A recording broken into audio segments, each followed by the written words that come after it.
की गई, जिसकी अध्यक्षता माननीय मुख्यमंत्री शिवराज सिंह जी चौहान के द्वारा की गई। आज बहुत महत्वपूर्ण निर्णय कैबिनेट की बैठक में लिए गए।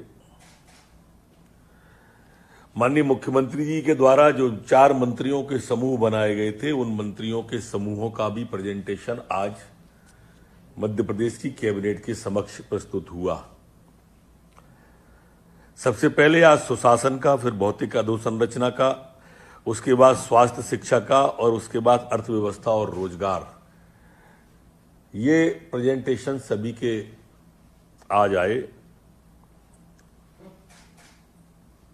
आज जो सुशासन का प्रेजेंटेशन हुआ उसमें तय किया कि हमें नीति आयोग के सामने अपने सुशासन से संबंधित सुझाव रखना है। उसमें से सबसे पहला था एकल डाटा। जो एकल डाटा बेस होगा वो सभी विभागों का कलेक्ट किया जाएगा और उसके बाद व्यक्ति अपना उसमें नाम डाल दे, परिचय डाल दे अथवा आधार कार्ड डाल दे, तो उसको अलग अलग विभागों से फिर वो अपनी जानकारी या अपने प्रमाण पत्र प्राप्त करने की जरूरत नहीं है। उसके बाद एक ही स्थान पर एक ही समय में उसको वो जो सुविधा चाहता है वो उपलब्ध हो जाएगी। ऐसा भी तय किया है कि ये जो 24 सेवाएं आज सुशासन की निकाली हैं, ये हमें जैसे जैसे हो जाए, कोई 6 महीने में, कोई 3 महीने में, कोई साल भर में, लेकिन 2021 तक इसे हमको पूरा करना होगा।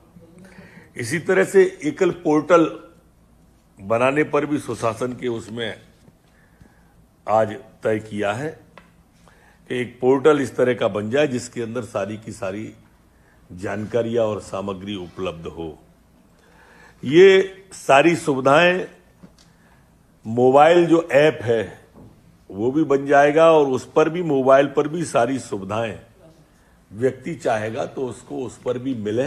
ये दीर्घकालिक योजना है, प्रारंभ किया नहीं। मैं मोबाइल ऐप तक आने की बात, मोबाइल पर सुविधा मिलने की बात, ये अगले 3 साल के अंदर के पूरे प्रोग्राम है। लेकिन जैसे जैसे आती जाएंगी वैसे वैसे सुधार होता चला जाएगा। सीएम हेल्पलाइन को भी सीएम सिटीजन केयर के रूप में डेवलप करके वो जो जानकारी है, जो शिकायत है सीएम हेल्पलाइन की, वो मोबाइल से भी कर सकता है। और हम इस तरह का बेस और डाटा डेवलप करेंगे कि वो अपनी ट्रैकिंग भी, उसकी शिकायत, अभी उसने शिकायत की तो वो शिकायत उस संबंधित विभाग को जाती थी, विभाग से फिर जानकारी आती थी, फिर उसे दी जाती थी, तो वो ट्रैकिंग भी मोबाइल पर कर सकेगा अपनी शिकायत की। डिजिटल सत्यापन की भी बात है।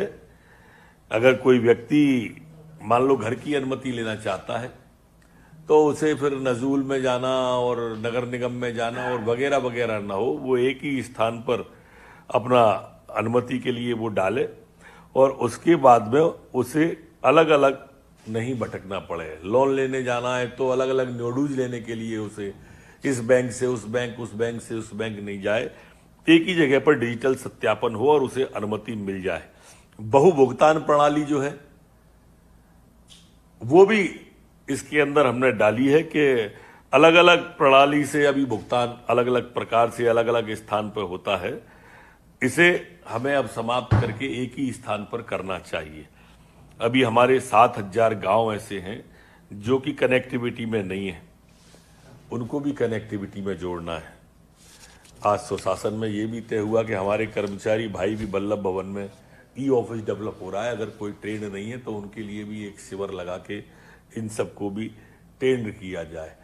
डाक अभी जिलों से आती है, जिलों से व्यक्ति लेके आता है। व्यक्ति आता है तो वो कोई राजस्व की डाक लाया है, वो कृषि की लाया है, वो जनसंपर्क की लाया है, तो वो कहीं कृषि विभाग में जाता है, फिर बल्लभ भवन आता है, फिर सतपुड़ा जाता है, विंध्याचल या जनसंपर्क के अलग अलग ऑफिसों में जाता है। डाक का ऐसा सिस्टम तैयार किया जाए कि व्यक्ति एक जगह आके उसने अपनी सामग्री दे दी, अथवा ई सेवाओं के माध्यम से वो डाक भोपाल आए और फिर एक पॉइंट से फिर वो सब जगह जहां जहां की भी डाक है वहां पहुंच जाए, व्यक्ति लाए अथवा ई सेवा से आए। इसी तरह से जो हमारी टेक्नोलॉजी आ रही है, अद्यतन टेक्नोलॉजी है जो अद्यतन टेक्नोलॉजी से मेरा उपाय ड्रोन से है। अब अपन ने देखा है शादी विवाहों में ड्रोन से वो, हमने देखा पुलिस भी ड्रोन से जुलूस वगैरह पर नियंत्रण करती है। लेकिन इस टेक्नोलॉजी का विकास अगर हम बिजली की लाइन खींच रही है या अगर हमारी नहरें खुद रही हैं, मान लो आज बाढ़ की स्थिति है, तो भोपाल में किस इलाके में कौन सा इलाका डूब में आ रहा है, अथवा कहीं भी जहां बाढ़ की स्थिति है, तो ये अद्यतन टेक्नोलॉजी है, इसके प्रयोग को हमें बढ़ाना चाहिए, जिससे बाढ़ की स्थिति या कोई भी अपना डिजास्टर है और विकास है, ये सब उससे करना चाहिए। इसी तरह से प्रशासन की जवाबदेही भी इसमें ऑनलाइन में मॉनिटरिंग में डाल के उनकी भी जवाबदेही भी तय होनी चाहिए। जन भागीदारी को बढ़ावा मिले, इसके लिए भी करना है। नागरिकों के लिए ईज ऑफ लिविंग, जैसे लाइसेंस है, परमिट है, फेसलेस संपर्क है, लैंडलाइट है। अब व्यक्ति को बंदूक का लाइसेंस है, हर साल रिन्यू कराना पड़ता है, क्या आवश्यकता है? 3 साल में कराना पड़ता है, क्या आवश्यकता है? हम मान लो 5 साल कर दें, क्यों? पूरे जीवन, एक बार लाइसेंस बना तो पूरे जीवन को बन गया, बार बार आने की आवश्यकता न हो। यह भी एक सुझाव आया है जो नीति आयोग को देना है, क्योंकि हर 5 साल में जब चुनाव आता है तब तो हथियार जमा होते ही है, तो रिन्यूअल तो वैसे की वैसा वो थाने में तो हो ही जाता है। हर 5 साल क्या, कई बार तो 6-6 महीने बाद चुनाव हो जाते हैं, विधानसभा के बाद लोकसभा का, लोकसभा के बाद।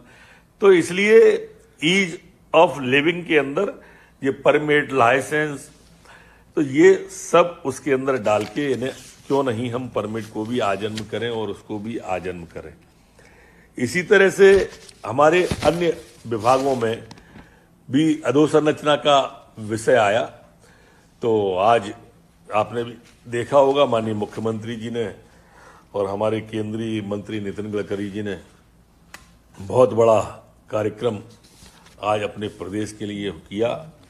आज का दिन मध्य प्रदेश के इतिहास में मील का पत्थर साबित होगा। जिस हिसाब से आज माननीय गडकरी जी ने जो सड़कों का शिलान्यास किया है, वो अपने आप में एक उदाहरण है। एक साथ इतनी सड़कें इस मध्य प्रदेश को कभी नहीं मिली हैं, और इसलिए हमें भी अधोसंरचना के विकास में उन सड़कों को जोड़कर ट्रैफिक के नियमों को दुरुस्त करना सबसे पहला काम लिया है। सड़कों की प्राथमिकताएं निर्धारित की हैं। पर्यटन की संभावनाओं वाली सड़क अलग से लेने का भी तय किया है। टाइगर सफारी 2 नए प्रारंभ करने का आज तय किया है।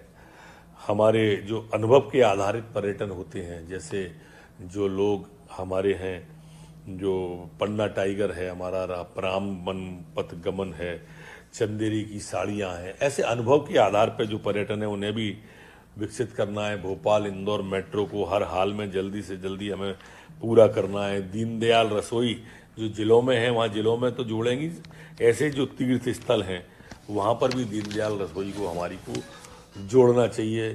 शहरों में स्टार्टअप एजुकेशन केंद्र, स्मार्ट सिटी, 7 शहर जो हमारे स्मार्ट सिटी वाले हैं उनमें भी इनको स्टार्टअप को जोड़ना है। 15 लाख नौजवानों को इसमें कौशल विकास होगा। 10 लाख से आबादी वाले शहरों में जन भागीदारी ई चार्जिंग, जिससे पॉल्यूशन की भी समस्या का समाधान होगा, अन्य समस्याओं का भी समाधान होगा। 2024 तक हर घर के अंदर फिल्टर वाटर, नल का वाटर पहुंच जाए, ये भी तय किया है। माइक्रो इरिगेशन की जो पद्धति है, इसमें माननीय प्रधानमंत्री जी का सोचना रहता है कि एक एक बूंद का उपयोग खेत के अंदर हो और उस पानी को पहुंचाएं हम। तो वो योजना जो मन बोर और मोर क्रॉप वाली जो योजना है, उसके द्वारा इसे बढ़ाया जाए। सिंचाई की क्षमता को 13 लाख और बढ़ाने का तय किया है। अभी तक 40 लाख हेक्टेयर में सिंचाई होती है, उसे बढ़ाकर 53 लाख हेक्टेयर करने का आज तय किया गया है। इसी तरह से मुरैना, छतरपुर, शाजापुर, नीमच, आगर में भी सोलर के प्लांट 4400 मेगावाट के इन जिलों में लगाने का तय किया है। एक देश के अंदर मध्य प्रदेश के मल्टी मॉडल लॉजिस्टिक हब बनाने का मध्य प्रदेश को भी तय किया है, जबलपुर और वहाँ पर। आज मुख्यमंत्री जी ने ये भी कहा है कि हमारे यहाँ फूल की, सब्जी की खेती होती है, तो एयर कार्गो हब से हम उसको किस तरह से जोड़ सकते हैं, इसको भी देखने का आज तय किया है। स्वास्थ्य और शिक्षा के क्षेत्र में भी आज आयुष्मान योजना को कैसे हम और व्यापक इसका क्षेत्र बढ़ाएं, नीचे तक ले जाएं और क्षमता भी बढ़ाएं, जिससे कि गरीब को ज़्यादा से ज़्यादा इस योजना का लाभ मिल सके। हमारे 10,000 उप स्वास्थ्य केंद्रों को HSC में 3 साल में और 1200 प्राथमिक स्वास्थ्य केंद्रों को इनके भी उन्नयन अगले 3 साल में करने का सुझाव और प्रस्ताव आया है। मध्य प्रदेश के अंदर 1600 अत्याधुनिक प्रसव केंद्र भी बनाने का आज तय किया है। ये 2022 तक बन जाएं, ऐसी भी चिंता की जा रही है। 5 साल से कम उम्रकों का 100% टीकाकरण करने का लक्ष्य आज निर्धारित हुआ है। 2025 तक टीबी पूर्णतः मध्य प्रदेश से समाप्त होगी, टीबी बीमारी, ऐसा भी तय किया है। शैक्षणिक संस्थाओं का सुदृढ़ीकरण, 200 कॉलेजों को अपडेट, स्वास्थ्य शिक्षा में IT का उपयोग बढ़ाने का भी तय किया है। अर्थव्यवस्था और रोजगार के क्षेत्र में 75,000 हेक्टेयर चंबल के बीहड़ों को विकसित करने की विषय आया है। बीज तथा कृषि विभाग के PPP मोड पर हाइपर बीड को भी देखना है। नर्सरियां भी PPP मोड पर प्रारंभ हों। खाद बीज की गुणवत्ता के लिए प्रयोगशालाएं हों। मोहौसा बाबई को विश्व स्तरीय फार्म बनाया जाए, ऐसा भी तय किया है। ये मंत्रियों के प्रेजेंटेशन का मैंने छोटा छोटा और मोटा मोटा खाका रखा।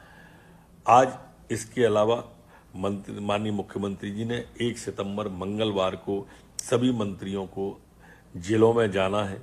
सांसदगण जो हमारे मध्य प्रदेश के केंद्रीय मंत्री हैं, वो सम्मानित विधायकगण अपने अपने यहाँ पर एक ऐतिहासिक योजना प्रारंभ करने जा रहे हैं। और वो योजना है कि जो राशन, जिन लोगों पर राशन कार्ड नहीं है, उन गरीबों के लिए पात्रता पर्ची का वितरण उस दिन किया जाएगा और उस दिन से हमारे पूरे प्रदेश के अंदर सभी गरीबों को राशन मिलने की सुविधा होगी। आज माननीय मुख्यमंत्री जी ने ये भी निर्देश दिए हैं कि ये जो आज मंत्रियों का प्रेजेंटेशन हुआ है, अगली कैबिनेट में वो कौन सी योजना को लॉन्च कर सकते हैं, मतलब अगले 8 दिन के बाद में, उसका वो तैयारी करके आएंगे कि हम इस योजना को लॉन्च करेंगे। ये भी आज माननीय मुख्यमंत्री जी ने कहा है कि हमें जो भी योजना है आज तय की गई हैं, प्रेजेंटेशन हुआ है, इन सबको जल्दी से जल्दी, मतलब 1 नवंबर जो हमारे मध्य प्रदेश का स्थापना दिवस है, उस तक ये सारी सामने आ जाना चाहिए कि 2023 में हम ऐसा मध्य प्रदेश लोगों को देने वाले हैं। आज मध्य प्रदेश में कोरोना की कैबिनेट के अंदर भी समीक्षा हुई और कोरोना की समीक्षा के अंदर आज आया कि 1,379 नए केस आए हैं और 1079 मतलब 1079 1079 रिकवरी हुई है। रिकवरी के हिसाब से अगर हम देखें तो अभी 81% रिकवरी रेट भोपाल की हो गई है, 94% मुरैना की, 75% ग्वालियर की। पूरे प्रदेश की देखें तो 75-76% रिकवरी रेट हमारी चल रही है। हिंदुस्तान के अंदर हम 25वें नंबर पर हैं, 15वें नंबर पर हैं। 22,500 एवरेज रोज टेस्ट हम मध्य प्रदेश के अंदर कर रहे हैं, इसलिए आपको ये बढ़े हुए केस दिखाई सामने अपने देते होंगे। कैबिनेट की बैठक के अंदर कुछ महत्वपूर्ण निर्णय जो और लिए गए, उनमें से आज की कैबिनेट में जो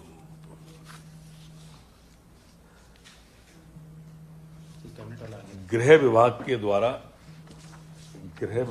द्वारा जो हमारे 20% आरक्षण संविदा कर्मियों को दिए जाने का मामला था, वो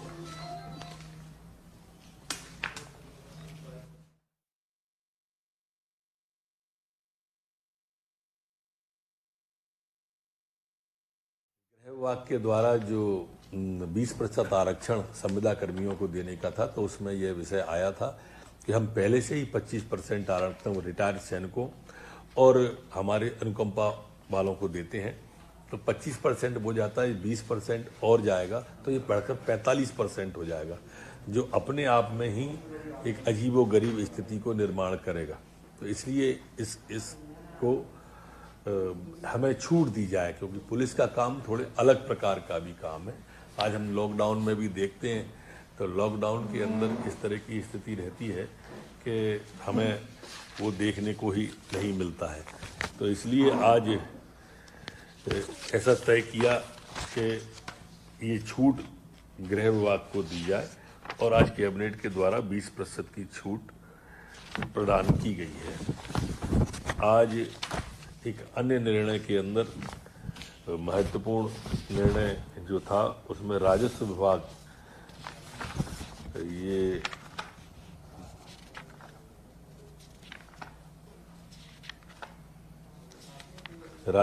द्वारा भूमि सीमांकन का कार्य ईटीएस मशीन द्वारा किया जा रहा है और इसलिए ईटीएस मशीनों के सीमांकन को व्यवहारिक कठिनाइयों का हमें सामना करना पड़ रहा है। इसको दृष्टिगत रखते हुए अब इसे और शुद्ध करने का भी तय कैबिनेट ने आज किया है। CORS के द्वारा इस प्रणाली का CORS का उपयोग अब इसमें प्रारंभ किया जा रहा है। इस आधुनिक तकनीकी से अब सीमांकन करने में कोई दिक्कत नहीं आएगी, भूमि नापने में कोई दिक्कत नहीं आएगी, नेटवर्किंग में नहीं आएगी, अनुसंधान में वैज्ञानिक तरीके से अनुसंधान में कोई दिक्कत नहीं आएगी। और इसलिए आज कैबिनेट के द्वारा इसके लिए राशि की भी मंजूरी दी गई है और इस पद्धति से काम करने की भी दी गई है। अभी तक हम सीमांकन की बात करते थे तो महीनों लग जाते थे, इससे सीमांकन 30 मिनट में हो जाएगा। घंटों के अंदर, मिनटों के अंदर निकटने वाली पद्धति मध्य प्रदेश सरकार सीमांकन मानचित्रण नेटवर्क के लिए लेके आई है, जो अपने आप में अनूठी है। आज मंत्री परिषद ने सनगठा एर सिंचाई परियोजना को भी मंजूरी दे गई। इसमें 4,630 हेक्टेयर के लिए 145.45 करोड़ की प्रशासकीय स्वीकृति प्रदान की गई है। इस योजना से पिछोर क्षेत्र में है ये योजना, पर शिवपुरी विधानसभा का अधिकांश क्षेत्र का लाभ इस योजना से मध्य प्रदेश की कैबिनेट ने लिया है। इसी तरह से नर्मदा घाटी विकास प्राधिकरण के अंतर्गत सिंचाई योजना के त्वरित क्रियान्वयन हेतु Narmada basin project company limited के माध्यम से वित्त पोषण करने बाबत विभाग द्वारा जारी किए गए आदेश के अनुसमर्थन 30 जून 2020 के लिए सरदार सरोवर परियोजना के उत्पादित विद्युत के राजस्व को Narmada basin project company limited को हस्तांतरण करने का भी आज निर्णय किया गया है। विधि आयोग को सुचारू रूप से संचालन के लिए अन्य पदों के साथ आयोग के पूर्णकालिक अध्यक्ष, सचिव एवं अंशकालिक सदस्यों के पदों की सेवा शर्तों एवं पारिश्रमिक को अधिक स्पष्ट और युक्त बनाने के लिए भी आज एक संशोधन किया गया है। कुछ रह तो नहीं गया सर? चलो।